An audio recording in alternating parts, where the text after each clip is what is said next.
اعوذ باللہ من الشیطان الرجیم بسم اللہ الرحمن الرحیم فلعلک تارک بعد ما یوحی الیک ودائق به صدرک ان یقول لولا انزل علیہ کنز او جاء معه ملک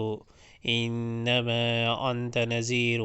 واللہ علی کل شیء وکیل۔ تو اے پیغمبر صلی اللہ علیہ وآلہ وسلم، کہیں ایسا نہ ہو کہ تم ان چیزوں میں سے کسی چیز کو بیان کرنے سے چھوڑ دو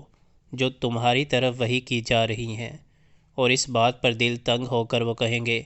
اس شخص پر کوئی خزانہ کیوں نہ اتارا گیا، یا یہ کہ اس کے ساتھ کوئی فرشتہ کیوں نہ آیا۔